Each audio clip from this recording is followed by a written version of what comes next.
पाकिस्तान के गैरतमंद लोगों ने फलस्तीनियों के साथ इजहारी यकजहती के लिए मार्च का ऐलान किया था, तो गवर्नमेंट ने उनको गिरफ्तार करना शुरू कर दिया, उन पर जुल्म शुरू कर दिया। न जाने कितने ही लोग शहीद हो चुके हैं और कितने शदीद जख्मी हैं। जब ये खुलकर सामने आ गए कि ये इसराइल के पालतू हैं, तो अपने छोटे दिमाग वाले फॉलोअर्स को बेवकूफ बनाने के लिए बयान दिया है कि फलस्तीन में सीज फायर हो गया और उन्होंने मार्च का ऐलान कर दिया है, तो हम ये सब इनके साथ इसलिए कर रहे हैं।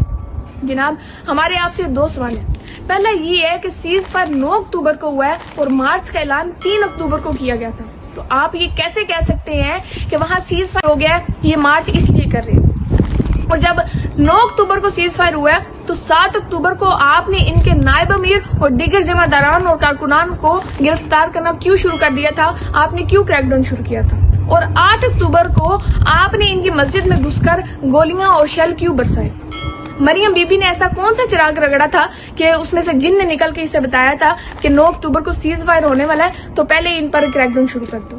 और दूसरा सवाल ये है कि सीज फायर से फलस्तीनी जो शहीद हुए हैं वो वापस जिंदा हो गए, उनका नुकसान रिकवर हो गया और उनकी जमीन जिस पर इसराइल ने कब्जा किया हुआ है वो सारी वापस मिल गई है कि उनसे इजहारी यकजहती नहीं कर सकते। और वैसे भी मार्च का ऐलान तो आपकी हरकतों के बाद किया गया था, ये जो आप जगह जगह जाकर इसराइल और अमेरिका के पेशकदा 2 स्टेट सोल्यूशन को सपोर्ट करते फिर रहे हैं और इसी चक्कर में इसराइल को तस्लीम भी करने वाले थे। और हम अच्छी तरह जानते हैं कि आप ये सब भी इसलिए कर रहे हैं कि जब आप इसराइल को तस्लीम करो तो लोग आपके खिलाफ आवाज ना उठाएं। लेकिन पुत्र बच्चे लगते हो, आप लोगों की भूल है कि आप ऐसा कर पाओगे। और ये सीज फायर, क्या हकीकत नहीं मालूम आपको इस सीज फायर की? नवंबर वाला सीज फायर नहीं याद आपको? ये जनवरी वाला सीज फायर नहीं याद आपको? हर सीज फायर के बाद हजारों लोग दोबारा से शहीद किए जाते हैं और अभी भी इसराइल के हमले जारी हैं। बाकी ये तो एक अलग बात है।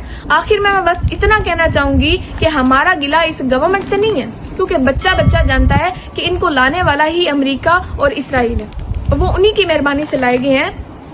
हमारा गिला उन लोगों से है जिन्होंने इनके पीछे लग के दीन को छोड़ दिया है और क्योंकि सियासत में उनको सपोर्ट करते हैं तो इस सारे मामले में भी उन्हीं का साथ दे रहे हैं। इंशाल्लाह हम आपसे क़यामत में जरूर हिसाब मांगेंगे और गवाही देंगे, तो नून लीग को सपोर्ट करने वाला हर एक शख्स फलस्तीनियों के साथ जुल्म करने वालों के साथ बराबर का शरीक। हुकूमत ने आशिकाने रसूल को गिरफ्तार करना शुरू कर दिया और सुनने में आया कि कोई 5000 बंदा गिरफ्तार हो चुके हैं।